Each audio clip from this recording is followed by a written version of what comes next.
to introduce you to the idea of the flyway first, because that's what this project is about. The Earth is encircled by 9 of these routes which migratory birds travel annually. Ours is called the East Asian Australasian Flyway, and it runs from Australia and New Zealand all the way up to the Arctic, Russia and America. And we have 36 species of shorebirds that fly every year from our shores, where they spend the majority of the year, from about October to May, on our shores, and then make this migratory journey up to the Arctic Circle where they breed. They have a very, very brief window in which they can breed, because they go up there when the permafrost of the Arctic melts and little shallow pools are formed. And the reason they go there is because at that time there's a huge explosion of insect life in response to that thawing. So it's an incredible, and of course they have the 24-hour sunlight. So it's an incredibly rich and productive place for them to nest and bring up their chicks. And then, so they have that 6-week window, and funnily enough, after the young hatch, the female adults head back. And then as soon as the chicks are precocial, it's called, it means that as soon as they hatch, they can actually feed themselves. So the dad hangs around a little bit to make sure they're okay, but then he heads back. So those chicks that are only 6 weeks old have to fly back from the Arctic to Australia and New Zealand on their own the first time. And how do they do that? Nobody knows. It's a mystery. And that's just one of the remarkable things about these birds. So I don't know if you've seen migratory shorebirds. They're very hard to see because they're very, very well camouflaged.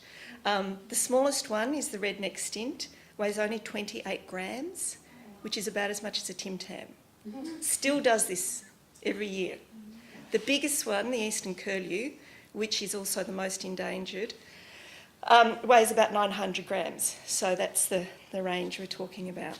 That journey, that round trip, is around about 25,000 kilometres, years. It's been going for more than 25,000 years. And they do it every year of their adult lives, their breeding, years, and which means that during their lifetime, they've been banded so people have a rough idea of the lifespan of these birds. It means they travel in their lifetime more miles than from the Earth to the Moon and back. So they're extraordinary. Now my project, the Flyway Print Exchange, there are 20 contributing artists, 20 printmakers have made prints for it. They're from 9 of the Flyway countries on our East Asian Australasian Flyway. They each made an edition of 30 prints, because prints are repeatable. That's part of the beauty of printmaking, and it's something that contributes greatly to the generosity of the print community, because you can make multiples, so you can sometimes, afford to give one away. But so they each one of them made an edition of 30. I sent them the sheets of paper. 20 were put into little boxes, so every artist got a set of all the prints. That was kind of their thank you. And then we had some to exhibit and some to sell. And the project was planned to highlight the delicate and age-old links that the Flyway creates between our countries, and to raise awareness of the Flyway, our miraculous shorebirds, and the need for all Flyway countries to preserve the birds' wetland habitat. So the countries in the Flyway are, from north to south, the USA, specifically Alaska, Russia, specifically Siberia, Mongolia, China, North Korea, South Korea, Japan, the Philippines, Vietnam, Laos, Thailand, Cambodia, Myanmar, Bangladesh, India, Malaysia, Singapore, Brunei, Indonesia, Timor, Papua New Guinea, Australia and New Zealand. And the birds' journeys link all of these countries together. So it's a chain of sort of necessary habitat. If a link in the chain disappears, then the birds disappear. So preserving the Flyway is an international effort, and our Flyway is actually the one under the greatest amount of pressure internationally. Migratory shorebirds are our most endangered group of birds as well because of this. We have 2/3 of the world's population living on our flyway and some of the most quickly growing economies. So economies tend to equal loss of shore habitat because you've got, trade depends on ports. Ports means, you're often reclaiming wetlands and that's the bird's habitat. So there's a lot of pressure on these birds. Now, many of the flyway countries are signatories to a unique international agreement called the Ramsour Convention on Wetlands of International Importance. It's a unique international agreement in that it's the only one in the world that is specifically about one kind of habitat, wetlands. It was signed in Iran in 1971 and we were one of the first countries to join up. We don't always do the right thing by our Ramsour sites, but at least they're there. We have 65 Ramsour sites in Australia and 2 of them are local to here in the South Coast region. And if you want details, Basil's your man. So that's one way we recognise the importance. You'll notice that it says international significance. So these are wetlands, this is habitat that is ours, but we are stewards of it for the international community. So back to the actual project. The prints, there are 20 original prints, so they're all different techniques and they're created by artists from New Zealand, Australia, Indonesia, Singapore, India, Japan, China, South Korea and Alaska. And they cover almost every form of printmaking. There are etchings, lino cuts, digital prints, woodcuts and silkscreen prints. And the artists range from recent graduates to venerated professionals and academics. Each artist chose a bird or an aspect of the flyway that inspired them. My print is the 3rd one along from the left, and you'll see it's based on an old print of the Milky Way from the Northern Hemisphere, and it's got birds, well, it's got stars, and if you look very closely, some of the stars are actually birds, because I'm in such awe of the birds and how they migrate, that I sort of felt that, the birds are imprinted upon the night sky. They've been flying for so long. But particularly the bird that inspires me is the BarTailed Godwit. So I should get you all to say that. BarTailed Godwit. Godwit, all right? You have to remember that. So BarTailed Godwit is a medium-sized shorebird with a slightly upturned bill. Very, very beautiful. You do get them here, BarTailed Godwits. And the story that really captivated me was the story of the poetically named BarTailed Godwit E7, thanks to scientists. She was the first bird ever to be tagged with a satellite transmitter. So people have been following these birds' movements for years, first with just little metal rings, but that's really hard to see. So they made leg flags, which are coloured. But again, you have to be out there looking for the birds. They've got the next level up is a geolocator where it has a lot of information on it, but again, you have to recatch the bird, remove the geolocator to get the information.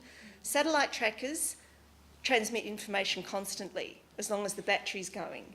So it was the first time, so they put this on her in 2007. So it was the first time they were able to actually get information throughout a bird's migration. And that was when they first actually confirmed definitely the route that they flew, that they did actually go up to the flyway all the way to Alaska and then back. So they put one of these on E7. She's a female because she's bigger. So the weight of they're very tiny, but they still had to take the weight of it into consideration. And the battery kept working. They were worried that it wouldn't. So the first thing she did was she flew from Miranda Shorebird Centre in New Zealand to Hawaii in one go. Wow. And they were like, goodness me. And then she hopped up to Siberia, to Alaska, where she laid her eggs and bred. And then the Hawaii leap impressed people, but then she flew back all the way without stopping. Yeah, from Alaska to New Zealand. It took 8.5 days and nights. And they flap, shorebirds flap all the way. They don't glide at all. they feed up, like it's very aeronautically sort of the reverse of what you'd think. When they feed up, they double their size because that's how they fuel this migration. They also have, because they've been doing this for millennia, they are so finely honed, these birds. Their digestive organs atrophy while they're actually doing the flight, so that they weigh as little as possible. They metabolise their fat into water, which means they don't have to stop and drink. They don't have webbed feet, so they can't land on the water. They don't have oiled feathers, so again, they can't land on the water. So, yeah, so they just have to keep going. So again, that sort of inspired my print because, you know, through the night, across the ocean, how do they know where they're going?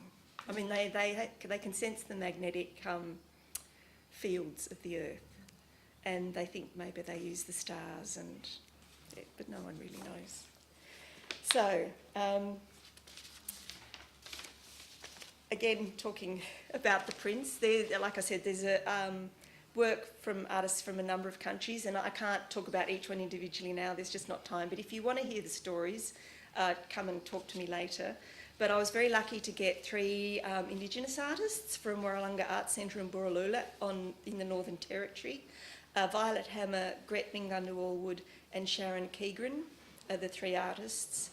And the reason that they got involved is because the Sir Edward Pellew Islands off the coast of Borroloola are very important to some of these migratory species. And the area has a lot of mining and industry that threatens to impact on these nesting places, so the project was a really good way to engage the artists and the community with the birds that are there and how wonderful the birds are. So I just am also going to, there are the Ramsour sites, but the birds are in many, many places. A lot of these places are degraded, like you can't, if you looked at a map and saw, oh wow, you know, there's so much shorebird habitat, but they're really, in a lot of places, they're actually just hanging on. You know, it's a dock, and they've been going there for thousands of years, and there's still enough, you know, mud flats for them to come. And like, who has the energy after making a, you know, 10,000 kilometre flight to find somewhere else where there's food? You don't, so they keep coming back if they can. But I just want to tell you a story. It's a terrible story. But it's indicative of what can happen when the birds aren't taken into account. And it happened in South Korea in 2006. They built a seawall to reclaim land. Ostensibly, I think it was for housing. It was in an area called Sangmangjum. I probably said that wrong. But so reclaimed, it's not a very good word, it's not appropriate really. They reclaimed 40,000 hectares when they built this seawall. So it just stopped, you know, the sea from coming in. So essentially the habitat died. People tried to stop it, but they couldn't. I think it was also, like, technologically, it was a great advance to be able to create a seawall of that breadth.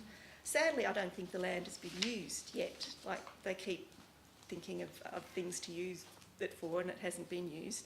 But the thing was that when the birds were on their way up, they could still get all the creatures that were living in the mud flats, but on the way back they died, and 20% of the great knot population was lost because of that between 2006 and 2008. And I know Dr. Danny Rogers, who was one of the people who was up there trying to stop that. And I said, God, how did you feel? How did you feel? He said, I've never felt so small. So, and this is just universal. If you talk to anybody, people are just reclaiming. People see this habitat, because it's mudflat habitat, they see it as empty.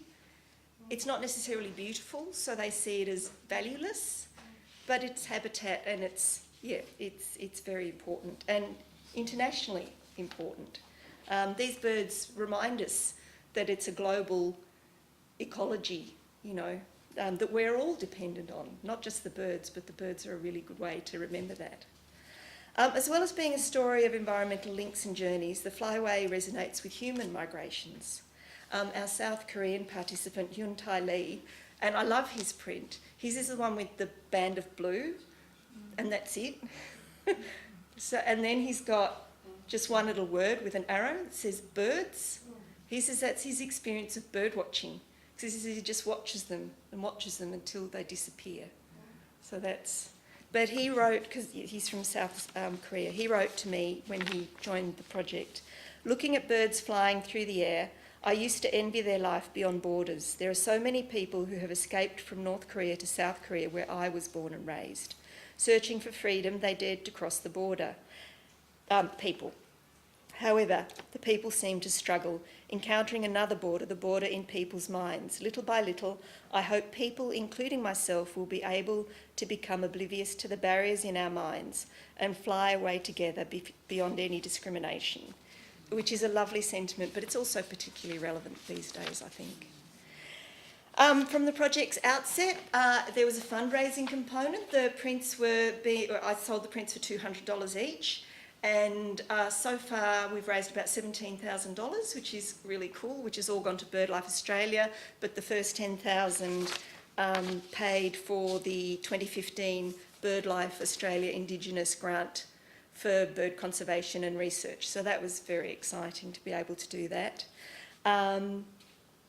And we also, I should mention that the project ended up being funded jointly by Melbourne Water and by the Adelaide and Mount Lofty Ranges National Resources Management Board, and South Australia also has a set of the prints to exhibit whenever they want to, which is lovely. The final word, the East Asian Australasian Flyway is a remarkable phenomenon, a delicate and age-old link between 23 countries, otherwise divided by geography, language and culture. The Flyway reminds us that we are in fact linked, just as all the countries on the planet are ultimately linked by the movement and requirements of every species on the globe.